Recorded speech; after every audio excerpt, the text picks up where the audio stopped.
નમસ્કાર દર્શક મિત્રો, હું પ્રોફેસર શિરીષ કુલકર્ણી વડોદરાની મહારાજા સયાજીરાવ યુનિવર્સિટીમાં પ્રાધ્યાપક હતો.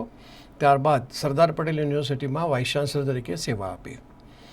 દર રવિવારની જેમ આજે પણ આપણે સમાચાર જરા હટકે, શબ્દ પ્રયોગ હટકે એટલા માટે છે કે જે નિયમિત સમાચારો આવતા હોય ને, ક્યાંક ચોરી થઈ છે, ક્યાંક બહુ પાર્કિંગની પ્રોબ્લેમ છે, ક્યાંક ટ્રાફિક જામ થઈ ગયો છે, આવા બધા સમાચારોની જગ્યા ઉપર કંઈક જુદા સમાચાર, એ પ્રકારના સમાચાર લઈને હું તમારી સામે આવ્યો છું.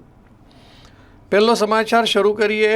અત્યારે લોકસભાનું ઇલેક્શન પૂરું થયું, રિઝલ્ટ આવી ગયા અને આજે તો કદાચ મંત્રીઓ કોણ કોણ બનશે એ પણ આપણે બધાની વચ્ચે આવવાનું છે. આ વખતની લોકસભા 18મી લોકસભા કેવી હશે એનો એક અંદાજ તમારી સામે હું મૂકું છું. લગભગ 93% લોકસભાના સભ્યો કરોડોપતિ છે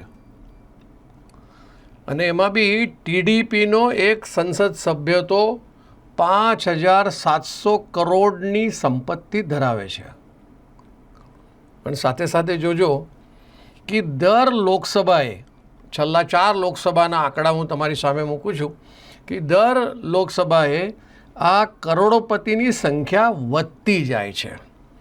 દાખલા તરીકે 2009માં 58% કરોડપતિ હતા, 2014માં 82% કરોડપતિ હતા, 2019માં 88% કરોડપતિ હતા અને અત્યારે 2024માં 93%. અર્થ શું થયો? 500ની ઉપર સંસદ સભ્ય એવા છે કે જે કરોડપતિ છે. એટલે 30-35 જ સંસદ સભ્ય એવા છે કે જેમની સંપત્તિ 1 કરોડથી ઓછી છે. સાથે સાથે બીજા ગુનાહિત ભૂતકાળ ધરાવતા સંસદ સભ્યનો પણ વિચાર કરવો જોઈએ. અત્યારે જે સંસદ સભ્ય છે એમાંથી દર 3 સભ્યએ એક સભ્ય એવો છે કે જેનો ભૂતકાળ ગુનાહિત છે અને જેની સામે ક્રિમિનલ કેસીસ ચાલે છે.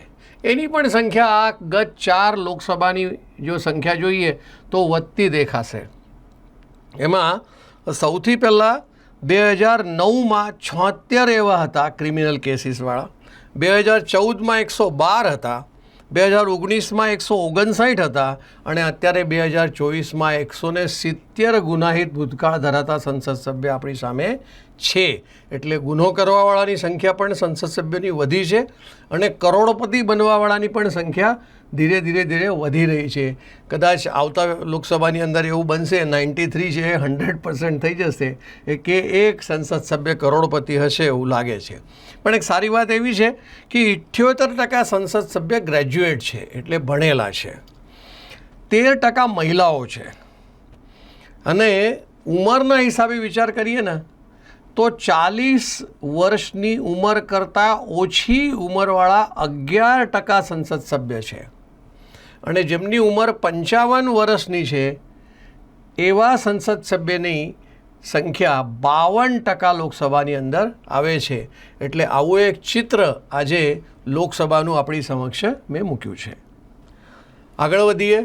ખૂબ ગરમી પડે છે, કાળઝાળ ગરમી છે એટલે ઠંડુ પીણું, નહીંતર પછી આઈસ્ક્રીમ તરફ લોકો વળે છે. પણ જોજો આઈસ્ક્રીમની પરિસ્થિતિ કેવી છે. ન્યૂઝીલેન્ડ જેવા દેશમાં લગભગ 30 લીટરનો આઈસ્ક્રીમ વાર્ષિક એક વ્યક્તિ ખાઈ જાય છે. અમેરિકામાં 21 લીટરનું આઈસ્ક્રીમ એક વ્યક્તિ ખાય છે. એની સાથે સાથે જો બીજા એક દેશનો વિચાર કરીએ તો ધ્યાનમાં આવશે કે એ છે ઓસ્ટ્રેલિયા. એમાં 18 લીટરનું આઈસ્ક્રીમ વર્ષમાં એક વ્યક્તિ ખાઈ જાય છે.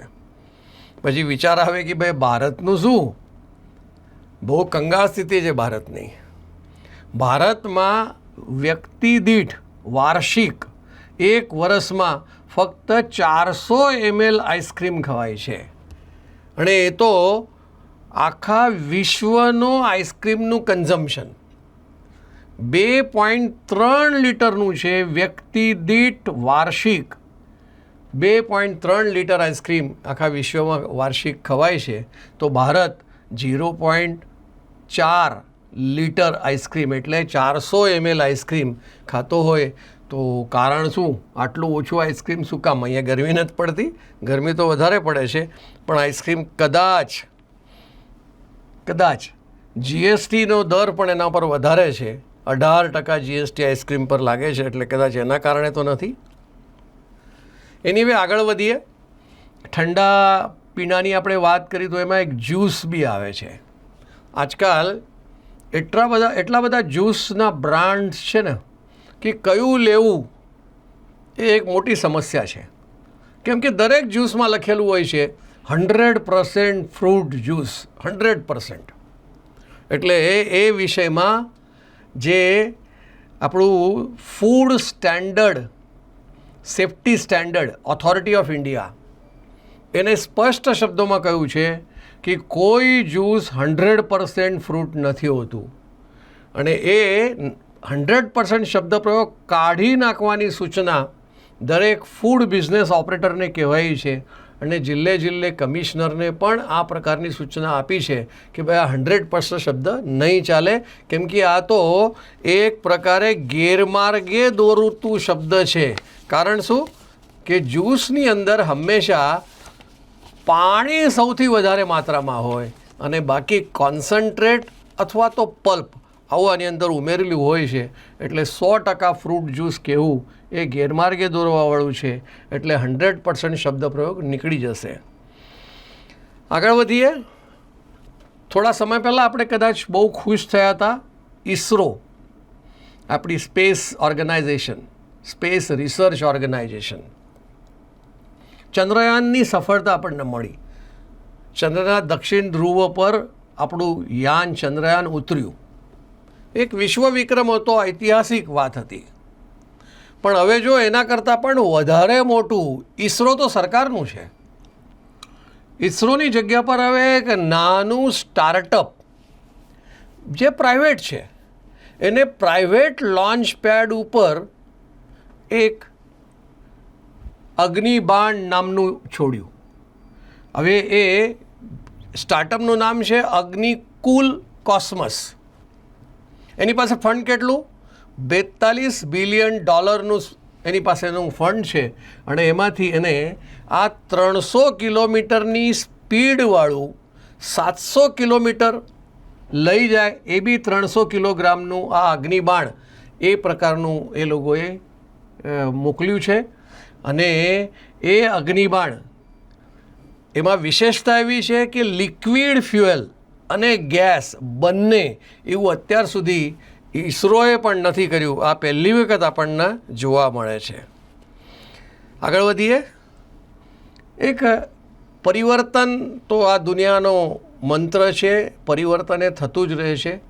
લોકો પહેલાં નવી કાર ખરીદતા, હવે તો જૂની કાર ખરીદવામાં પણ લોકો ખૂબ આગળ આવી રહ્યા છે. તમે કદાચ ટ્રુ વેલ્યુ નામ સાંભળ્યું હશે.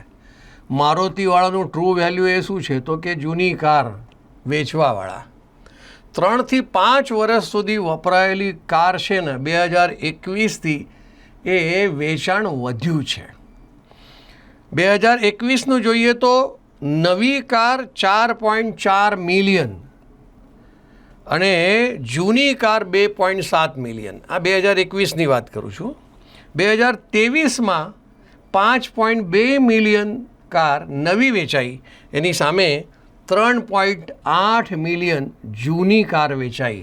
એટલે 3 થી 5 વર્ષ સુધી વપરાયેલી કારને ડિમાન્ડ વધી ગઈ છે, પણ એને લોકો કહે છે આ યુવાન કાર છે, 3 થી 5 જ વર્ષ વપરાયેલી છે ને એટલે બહુ ઉંમરલાયક નથી.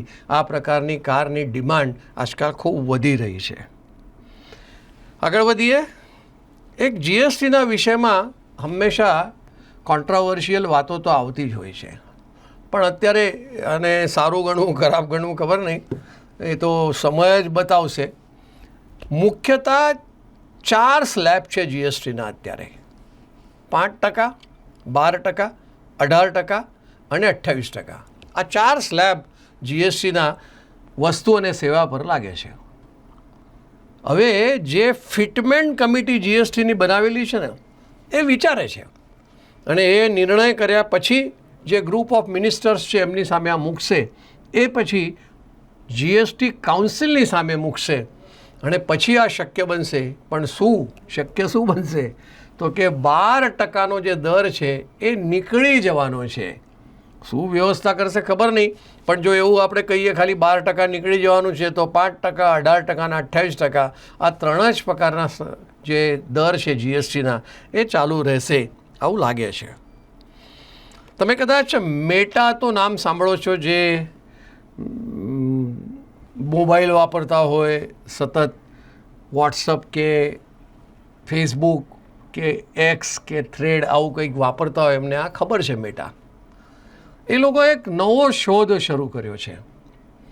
એ તમારા વોટ્સઅપમાં જે મેસેજ તમે વાંચેલા ના હોય એ જેવું તમે વોટ્સઅપ ખોલશો એવા બધા જ નહીં વંચાયેલા, તમે નહીં વાંચેલા જે વોટ્સઅપના મેસેજીસ છે એ ઓટોમેટિક ડિલીટ થઈ જશે.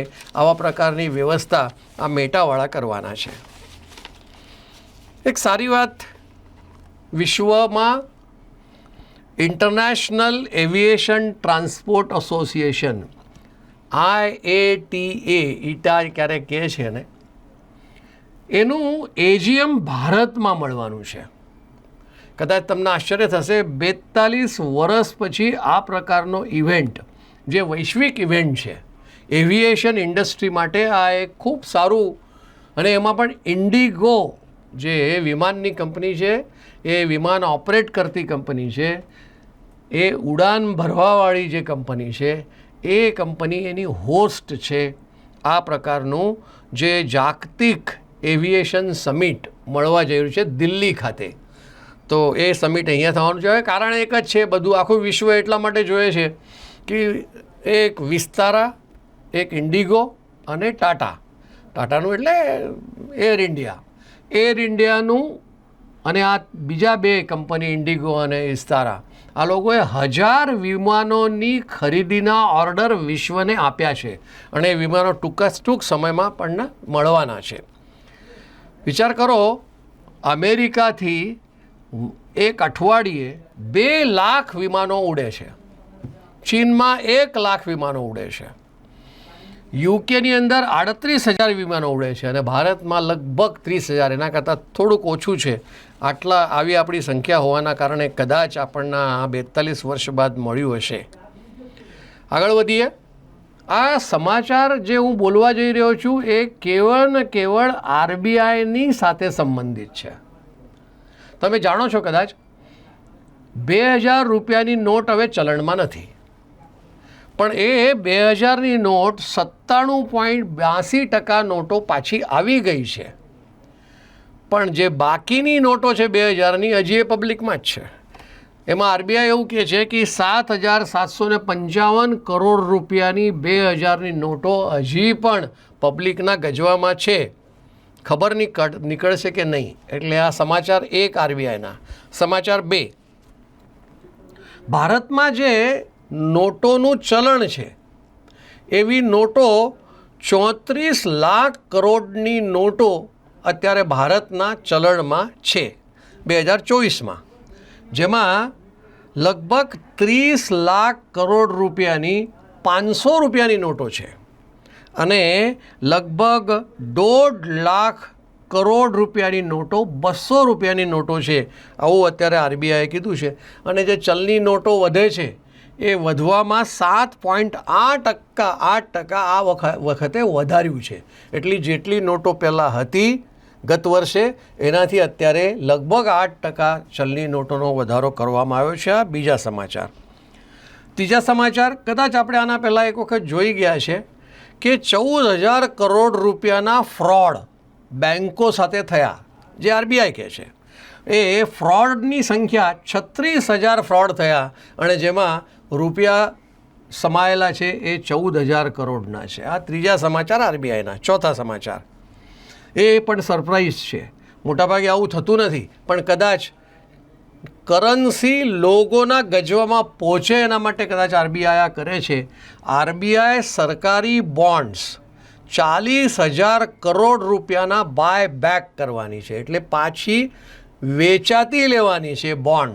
જે બોન્ડ ઇસ્યુ થયા છે સરકારના, એ સરકારી બોન્ડ RBI પાછી ખરીદી લેવાની છે, આ સ્થિતિ છે. આગળ વધીએ. કદાચ તમે ગુજરાતમાં બહુ ઓછું જોવો છો, પણ તમે આસામ, ઉત્તર પ્રદેશ, બિહાર આવી જગ્યા પર જાઓ તો તમને 3 વ્હીલર ઇલેક્ટ્રિક રિક્ષા પુષ્કળ જોવા મળશે. અને કદાચ તમે એનું ચિત્ર જોશો ને તો એ ચિત્ર પણ તમને હાસ્યાસ્પદ લાગશે. પણ એ જે ઓટો રિક્ષા છે જેમાં 4 લોકો બેસી શકે, 2 આમ બેસે ને 2 આમ બેસે અને આગળ ડ્રાઈવર હોય, તો ઇલેક્ટ્રિક રિક્ષા જે ગત 5 વર્ષમાં વેચાઈ છે એની સંખ્યા છે લગભગ 14 લાખ ઓટો રિક્ષાઓ આવી વેચાઈ છે. એમાંથી 2023માં 5 લાખ વેચાઈ અને 2024નો વિચાર કરીએ તો લગભગ 2 લાખ વેચાઈ છે. એના જે ઉત્પાદકો છે એવા પણ 480 ઉત્પાદકો છે. આ સ્થિતિ આ ઓટો રિક્ષાની છે જે ઇલેક્ટ્રિકને છે. વર્લ્ડ હેલ્થ ઓર્ગેનાઇઝેશન, આપણે જેને WHO કહીએ છીએ, WHO, 31મી મે જે હમણાં ગઈ એ 31 મેને HUએ નો ટોબેકો ડે જાહેર કરેલું છે. ક્યારનું, અત્યારનું નથી. એ વર્લ્ડ હેલ્થ ઓર્ગેનાઇઝેશન શું કહે છે કે ભાઈ સિગરેટ પીવાનું બંધ કરો તો તમારું શરીર સ્વસ્થ થઈ શકે. એમાં એમને એટલું કીધું છે કે તમે સિગરેટ ફૂંકી અને મૂકી દીધી, 20 મિનિટ રાહ જુઓ કે તમે જ્યારે સિગરેટ પૂરી કરી તે વખતે તમારા હૃદયના ધબકારા કેટલા હતા, અને તમે 20 મિનિટ તમે આ બંધ કરી દો, સિગરેટ ન પીવો, તો તમારા ધબકારા પણ સુધરી જશે. એવી રીતે તમે 15 દિવસ બંધ કરો, વરસ બંધ કરો, તો બ્રેન હેમરેજ અને હાર્ટ એટેકના જે જોખમ છે એ જોખમ ઘટી શકે એવું WHOએ આપણને કહ્યું છે.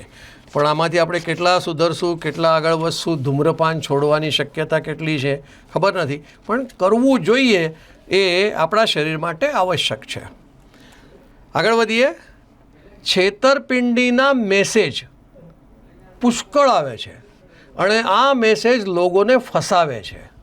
એવા લગભગ 10,000 મેસેજ શોધવામાં આવ્યા. ખબર છે આ 10,000 મેસેજ મોકલવાવાળાની વ્યક્તિઓ કોણ? જેના મુખ્ય વ્યક્તિઓ કોણ? તો 7. એ 7 વ્યક્તિઓ ઓળખાઈ ગયા છે અને એ 7 વ્યક્તિઓની પાછળ હવે 3 માસથી સરકાર તૂટી પડી છે, જેમાં ડિપાર્ટમેન્ટ ઓફ ટેલિકોમ્યુનિકેશન અને તમારું ગૃહ મંત્રાલય અને સાયબર ક્રાઇમ આ બધા જ એની પાછળ પડેલા છે. એટલે આ મેસેજીસની સંખ્યા ઘટે, આવા બંધ થાય એવા સરકારના પ્રયત્નો છે.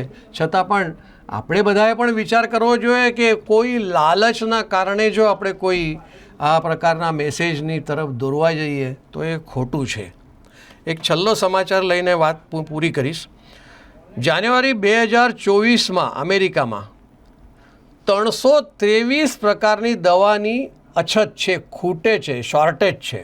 અને બહુ ઇમ્પોર્ટન્ટ દવાઓ છે. કારણ શું ખૂટવાનું? તો જ્યારથી આ કોરોના વાયરસના કારણે અમેરિકાની સ્થિતિ થઈ એના કારણે હવે એ આ પ્રકારની દવા બનાવતામાં હજી પાછા પડ્યા છે. હવે ભારત માટે સનફાર્મા હોય કે બીજી બધી કંપનીઓ છે, આ બધી કંપનીઓને તક છે કે આ પ્રકારની દવાઓ આપણે અમેરિકામાં મોકલી શકીએ છીએ. અત્યારે આ વર્ષે 9.6% એક્સપોર્ટ કરવાનું દવાનું થયું છે. $27.8 બિલિયન જેટલો એક્સપોર્ટ આ દવાઓનું ભારતમાંથી થયું છે. આ કદાચ અમેરિકાની અછત જોઈને હજી વધારે આપણે કરી શકીએ. અસ્તુ, આભાર, નમસ્તે.